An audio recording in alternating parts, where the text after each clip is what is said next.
चमोली से सबसे पहले बड़ी खबर है। यहां पर चौखंबा ट्रैक पर गए दो ट्रैकर फंस गए। हालांकि दोनों को सुरक्षित अपने गंतव्य पर पहुंचा दिया गया है। आज हेलीकॉप्टर से दोनों का रेस्क्यू किया जाएगा।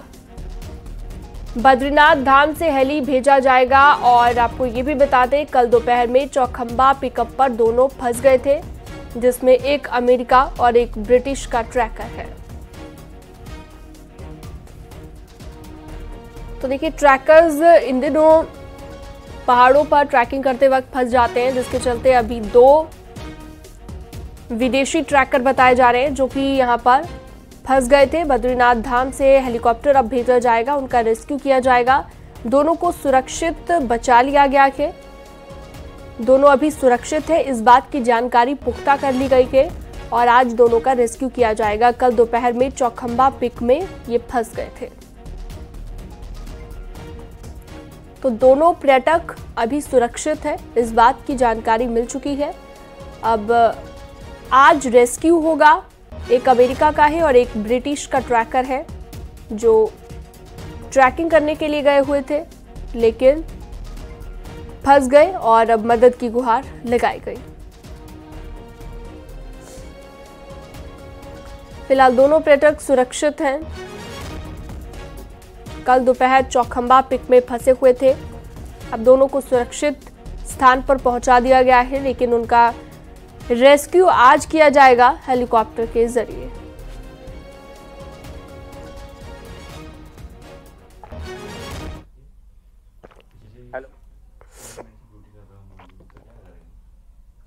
तो लगातार बड़ी खबर आपको बता रहे हैं, दोनों पर्यटक सुरक्षित हैं। आज दोनों का रेस्क्यू किया जाएगा। लगातार इससे जुड़ी हुई अपडेट और जानकारी हम आपको देते रहेंगे।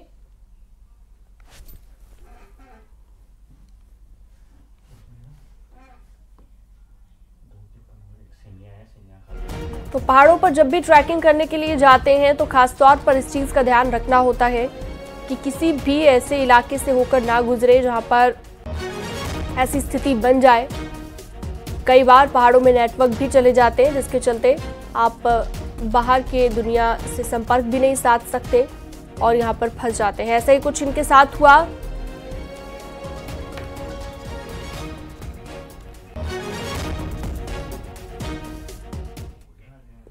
देहरादून से अगली खबर। यहां पर 19 साल की एक लड़की के साथ गैंगरेप का मामला सामने आया, जिसके बाद गुरुवार रात को रायपुर थाने के बाहर बड़ी संख्या में भीड़ इकट्ठा हो गई। बताया जा रहा है कि लड़की धर्म विशेष से संबंधित थी और लड़की के पक्ष में ये भीड़ थी। पुलिस ने 2 आरोपियों को गिरफ्तार कर लिया है। तीसरे के नाबालिग होने के चलते उसे पुलिस संरक्षण में लिया गया है। लड़की गुरुवार सुबह से ही लापता थी। रायपुर चौक पर एक गाड़ी में लड़की 3 लड़कों के साथ मिली। लड़की ने गैंगरेप का आरोप लगाया, जिसके बाद तीनों आरोपियों की पिटाई की गई। आरोप यह है कि शुरुआत में पुलिस ने मामला दर्ज नहीं किया और बाद में हंगामा बढ़ने के बाद पुलिस ने केस दर्ज किया। हालांकि अब मामले को शांत करा लिया गया है।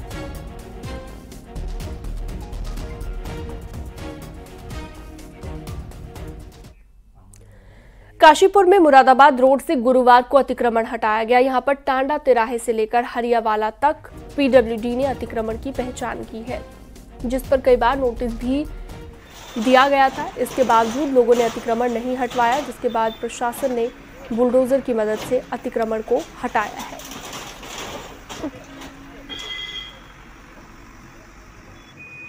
मुरादाबाद रोड है, काशीपुर मुरादाबाद रोड है। इसमें टांडा तिराहे से लेकर हरियावाला चौक तक अतिक्रमण चिन्हित करते हुए जो जितने भी अतिक्रमणकारी थे उनको नोटिस दिया गया है। और उसके साथ ही साथ अखबार में भी ये पब्लिकेशन दिया गया था कि ये तय समय अवधि के अंतर्गत हटा दें। तो जिन्होंने नहीं हटाया है उन पे पीडब्ल्यूडी विभाग द्वारा कार्रवाई की जा रही है।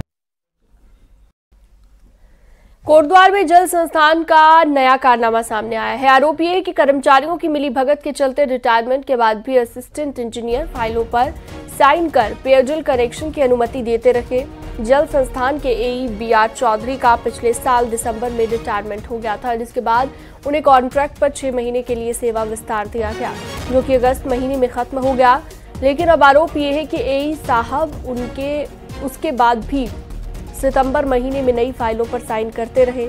रिटायर होने के बावजूद एई ने कई पेयजल कनेक्शन की फाइलों पर साइन कर अनुमति दे डाली, लेकिन अब एग्जीक्यूटिव इंजीनियर उन सभी फाइलों को कैंसिल कर दोबारा फाइल बनाने की बात कह रहे हैं।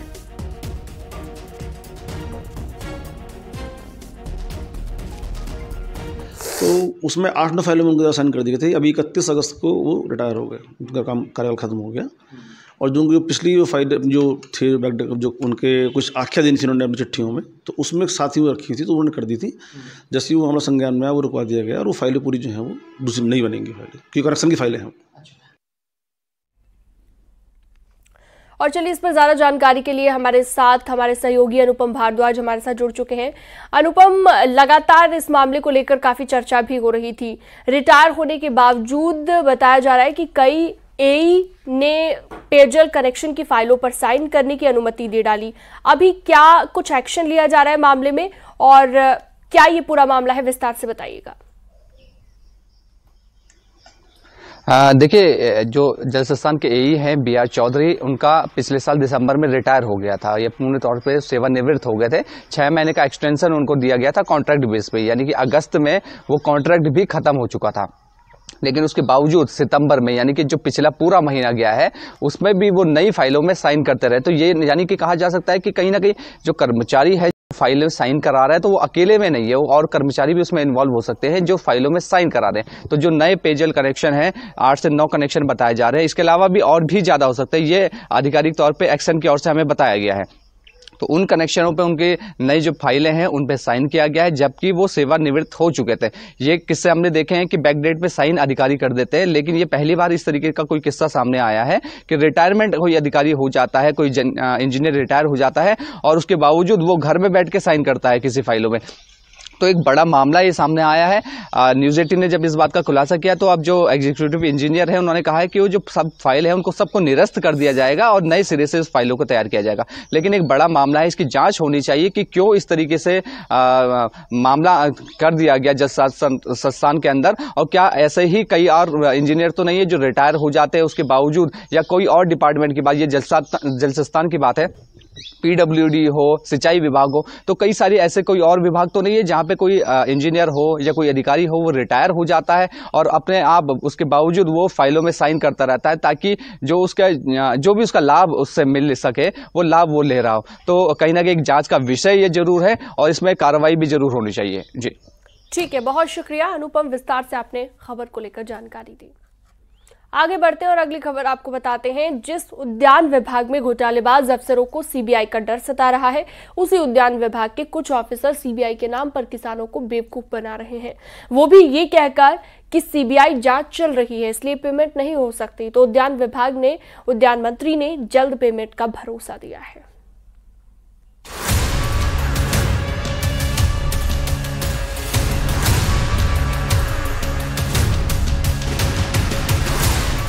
उद्यान विभाग में सेब कीवी के पौधों के नाम पर करोड़ों के घोटाले की जांच सीबीआई कर रही है, और जिस किसान के नाम पर घोटाला हुआ वो आज भी परेशान है।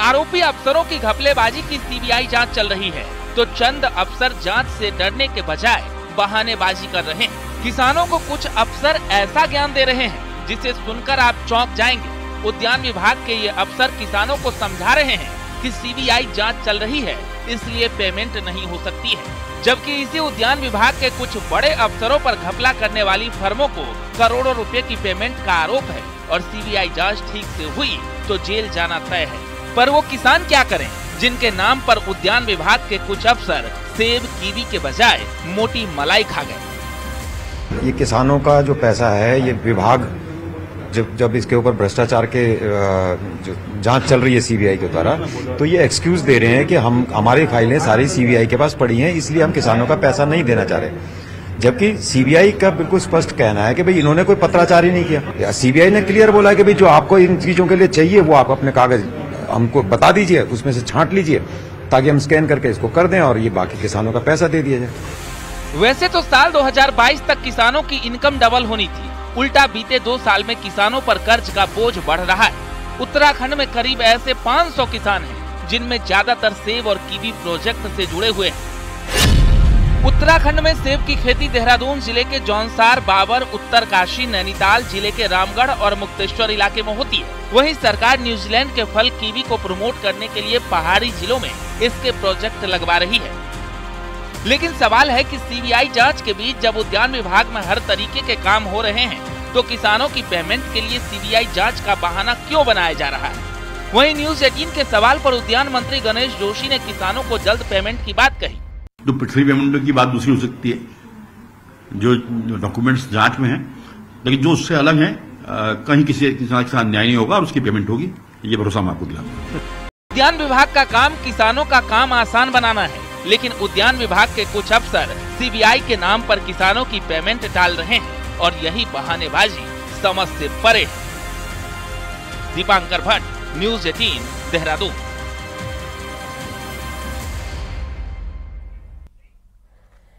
टिहरी के नरेंद्र नगर में 48वें सिद्धपीठ कुंजापुरी पर्यटन विकास मेले की शुरुआत हुई। कैबिनेट मंत्री सुबोध उनियाल ने मेले का उद्घाटन किया। हालांकि पहले सीएम के भी आने का कार्यक्रम था, लेकिन बाद में मुख्यमंत्री ने वर्चुअली संबोधन किया। मंत्री सुबोध उनियाल ने कहा कि कुंजापुरी मेला हमारी संस्कृति और पर्यटन के साथ ही नरेंद्र नगर के विकास का भी साक्षी है। माननीय मंत्री जी,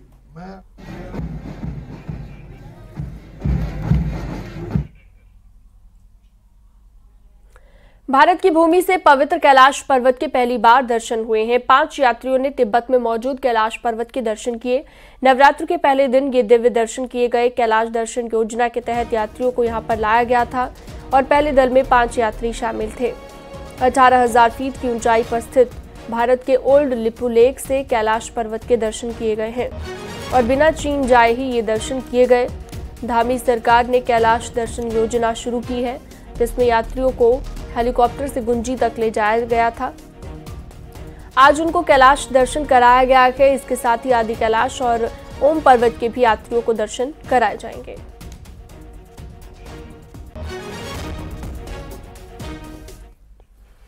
पिथौरागढ़ से दिल्ली के लिए हवाई सेवा की एक बार फिर से उम्मीद बंधी है।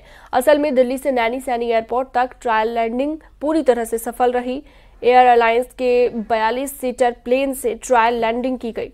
इससे पहले इसी साल 13 अप्रैल को 42 सीटर प्लेन ने ट्रायल लैंडिंग की थी। सफल ट्रायल लैंडिंग के बाद पिथौरागढ़, देहरादून, दिल्ली के बीच हवाई सेवा शुरू हो सकती है। इस रूट पर हवाई सेवा संचालित करने का जिम्मा पहले ही एयर अलायंस को मिला हुआ है, लेकिन कई कारणों ने एयरलाइंस हवाई सेवा को शुरू नहीं किया है।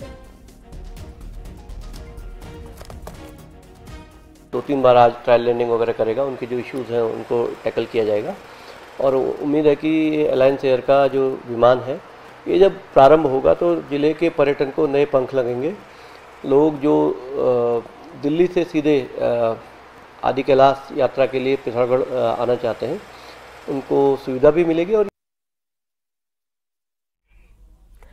उत्तराखंड में 2 विधानसभा भवन है, एक गैरसैंण में और दूसरा देहरादून में, लेकिन दोनों ही शोपीस साबित हो रहे हैं क्योंकि विधानसभा सेशन और कोई भी मीटिंग छोड़ दी जाए तो यहां पर सरकार के मंत्री बैठना ही नहीं चाहते और इसका असर पड़ रहा है आम जनता पर।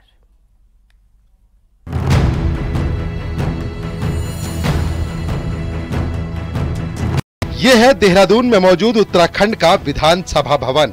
3 मंजिला इस भवन में मंत्रियों को बाकायदा ऑफिस मिले हैं। मंत्रियों को ही नहीं, उनके स्टाफ को भी दफ्तर मिले हैं, लेकिन इस भवन में पिछले लंबे वक्त से सन्नाटा पसरा रहता है, ठीक उसी तरह जिस तरह गैरसैंण के विधान भवन में है। देहरादून में होते हुए भी मंत्री विधानसभा भवन में मौजूद अपने दफ्तर में नहीं बैठते। सभी मंत्रियों ने अपने यमुना कॉलोनी में मौजूद आवास में ही कैंप ऑफिस बना दिए हैं, लेकिन यहाँ भी मंत्री बैठे ये भी जरूरी नहीं है और न ही उनके बैठने का कोई शेड्यूल निर्धारित है। इसका खामियाजा आम जनता को भुगतना पड़ता है, वो जाए तो जाए कहाँ। मंत्रियों के यहाँ फरियाद लेके जाए कहाँ आदमी। मंत्री आवास में, विधानसभा में कोई बैठता नहीं है, सचिवालय में कोई घुसने नहीं देता। जहाँ मंत्रियों को बैठना चाहिए वो लोग, वो ऑफिस है उनका, कार्यालय दिए गया है उनको, वो लोग बैठते नहीं विधानसभा में। देहरादून का विधानसभा भवन भी महज शोपीस बनकर रह गया है और उसके पीछे एक बड़ा कारण ये है कि यहाँ पर मंत्रियों ने बैठना बंद कर दिया है। ये मंत्री रेखा आर्या का कक्ष है। आप यहाँ पर देख सकते हैं कि जब मंत्री यहाँ पर नहीं है, फरियादी यहाँ पर नहीं है, तो स्टाफ भी यहाँ पर बैठकर क्या करेगा। इसीलिए आप देख सकते हैं कि यहाँ पर चेयरें खाली हैं। अभी तक एक कमरा बंद था, हमारे सामने ही एक कमरा खोला गया।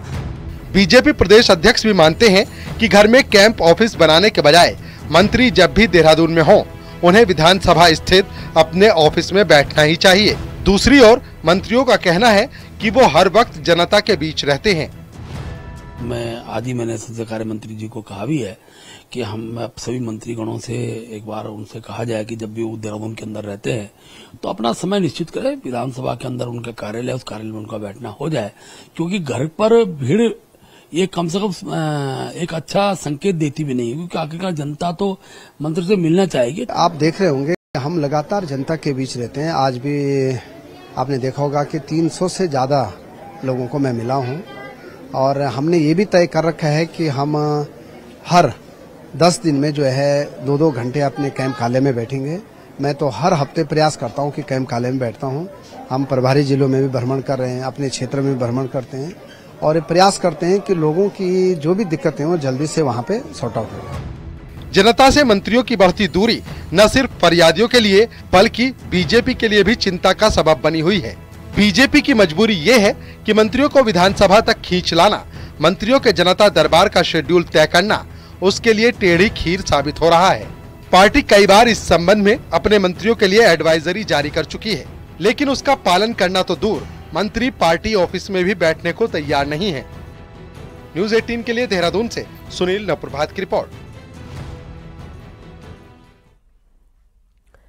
टिहरी के त्रिलोक रावत अपने 2 बेटों पारस और ऋषभ के साथ टिहरी झील में बिना लाइफ जैकेट के कंडीसौर तक करीब 22 किलोमीटर तैराकी का रिकॉर्ड बनाने का प्रयास कर रहे हैं।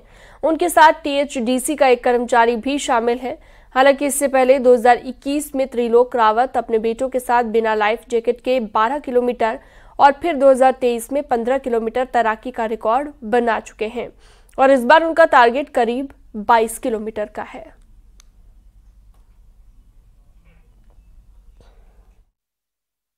नाथ के आशीर्वाद, गंगा मैया के आशीर्वाद से इस बार, पिछली बार हम झूला पुल तक गए थे यहाँ से कोटी कॉलोनी से, इस बार उसको तोड़ने का है और उससे आगे कंडीसौर तक जाने का प्रयास करेंगे। बचपन से ही डर चला गया और पिछली बार भी करा था हमने और इस बार भी करेंगे। इस बार ज़्यादा का प्रयास रहेगा। पिछली बार 15 किलोमीटर था, इस बार उससे आगे का प्रयास करेंगे। हमारे टिहरी के इतने लड़के हैं जो अच्छे स्विमर हैं, उनको भी आगे बढ़ावा दिया जाए और उन्हें भी चांस दिया जाए, ताकि ऐसा नहीं कि हम ही सिर्फ स्विमर हैं।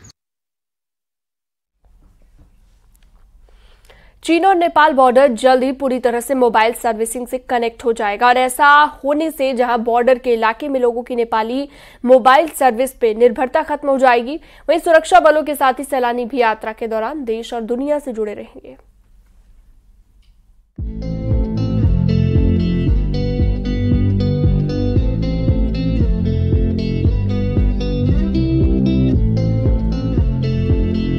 बॉर्डर के अल्मोड़ा लोकसभा में कई इलाके आज भी ऐसे हैं जहां मोबाइल सर्विस तो दूर, फोन भी नहीं पहुंच पाया है। दूर संचार से कोसों दूर सबसे अधिक इलाके चीन और नेपाल बॉर्डर पर हैं।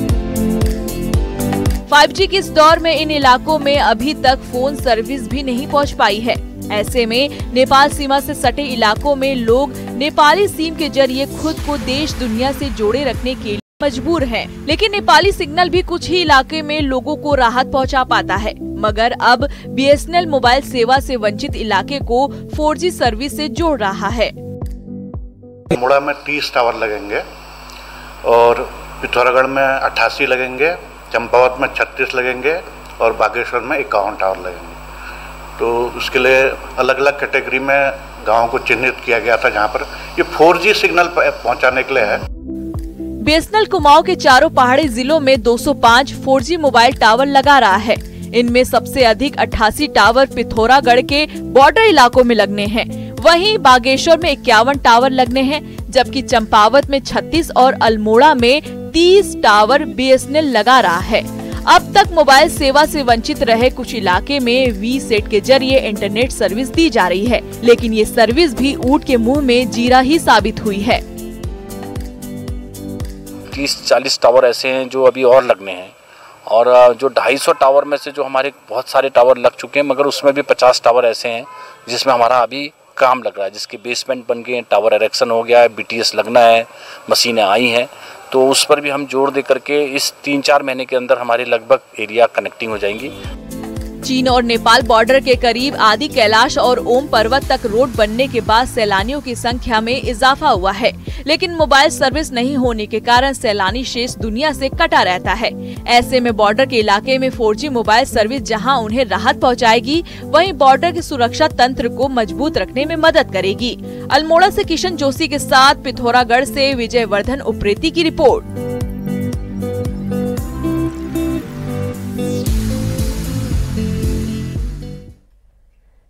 जौनसार बावर अपनी अनूठी संस्कृति और रीति रिवाजों के लिए जाना जाता है। इन दिनों जौनसार बावर में खेतों से मक्के की फसल को तोड़कर घरों के आंगन में सुखाया जाता है। दिन भर अपने खेतों में काम करने के बाद रात को गांव के सभी लोग सामूहिक रूप से हर घर में जाकर भुट्टे से मक्के के दाने को अलग करने का काम करते हैं। इसमें गांव के सभी लोग एक दूसरे की मदद करते हैं। एक दूसरे की मदद के साथ ये काम ग्रामीणों के मनोरंजन का भी साधन है। ये तब तक चलता रहता है जब तक गांव के सभी परिवारों का काम खत्म नहीं हो जाता। इस दौरान पारंपरिक लोकगीत भी गाया जाता है। जौनसार बावर का रीति रिवाज आम दूसरा का अपना काम करूँ हम देखो के सबू के साथ टेंटी ले जाऊँ। हमारे यहाँ रीति रिवाज जौनसार बावर का और सब चीज हमारे पुराना कल्चर से अलग लगे चल कि हमारे यहाँ एक दूसरे के घरों में जाके मक्की निकालते हैं और जैसे कि हम दिन में काम करते हैं तो शाम को इसको निकालते हैं तो हमें पता नहीं चलता है कि हमें थकान हो रही है या क्या हो रही है। एक तरीके का ये मनोरंजन भी है। उत्तरकाशी के धरासू क्षेत्र में सोशल मीडिया पर पति द्वारा पत्नी के साथ मारपीट और अभद्रता का एक वीडियो वायरल हुआ था, जिसके बाद से लगातार क्षेत्र में तनाव की स्थिति बनी हुई है। इस क्षेत्र के लोगों ने इस घटना के विरोध में बनचौरा बाजार बंद रखते हुए प्रदर्शन किया और महापंचायत की, जिसमें प्रशासन को ज्ञापन भेजा गया। लोगों की ये मांग है कि पीड़ित महिला को 4 अक्टूबर तक उसके परिजनों के हवाले किया जाए और यदि महिला को कुछ भी होता है तो इलाके के लोग उग्र प्रदर्शन करेंगे। पूरे क्षेत्र में इस घटना से आक्रोश देखने को मिल रहा है। प्रकार का जघन्य अपराध ये उटखोला में इस लड़की के साथ हुआ है। मार पीटा जा रहा है और जिस प्रकार का कृत्य ये हो रहा है, क्षेत्र के सभी लोग आक्रोशित हैं। इसमें सभी प्रधान, क्षेत्र पंचायत और हम लोग एक डेलीगेशन लेकर के आज एसपी साहब से भी मिले थे, साथ में जो है डीएम साहब को भी ज्ञापन दिया है। और अब एक नजर पहाड़ की 10 बड़ी खबरों पर। उत्तरकाशी में भटवाड़ी के सारी गांव में एक शख्स पर भालू ने हमला कर दिया, जिसमें शख्स गंभीर रूप से घायल हो गया। अल्मोड़ा नगर निगम बनने के बाद नगर आयुक्त समेत कई पदों पर नियुक्ति नहीं हुई है। निगम में सैलरी नहीं मिलने से कर्मचारियों ने धरना शुरू कर दिया है। बागेश्वर में मानसून के बाद कई गांव आपदा से प्रभावित हुए। कपकोट के दुर्गम इलाकों में कई गांव सड़क से कट गए हैं तो कई मकान ध्वस्त हो गए हैं। ऋषिकेश के बनखंडी रामलीला कमेटी में कुछ पदाधिकारियों ने विरोध जताया। आरोप है कि रामलीला में स्थानीय कलाकारों की अनदेखी की और बाहरी लोगों को बुलाया जा रहा है। बीजेपी के सदस्यता अभियान पर कांग्रेस ने आरोप लगाए हैं कि राहगीरों और होटलों में ग्राहकों को जबरन बीजेपी ने अपना सदस्य बनाया है। हल्द्वानी में कुमाऊं कमिश्नर दीपक रावत अचानक जल निगम के चीफ इंजीनियर के ऑफिस पहुंचे, जहां पर 5 कर्मचारी बिना बताए ही गायब मिले। विकासनगर के रुद्रपुर गांव के ग्रामीणों के साथ कांग्रेस कार्यकर्ताओं ने घोना नदी के किनारे धरना प्रदर्शन किया। नदी पर पुल की मांग पर अड़े 3 दिन तक धरना चला। अल्मोड़ा में नवरात्रि की शुरुआत के साथ मां दुर्गा के पंडाल भी सज गए हैं। आज सुबह कलश यात्रा के साथ मां की पूजा अर्चना शुरू हो गई है। कल से दरअसल शुरुआत हुई थी, आज नवरात्र का दूसरा दिन है। बागेश्वर में नवरात्रि के शुभ अवसर पर दुर्गा पूजा महोत्सव की धूमधाम से शुरुआत हो चुकी है। पारंपरिक झांकियां भी देखने को मिलेंगी। चमोली की नीति घाटी के लाता गांव में मां नंदा के मंदिर में शतचंडी महायज्ञ का आयोजन हुआ। दूर दूर से लोगों का पहुंचना शुरू।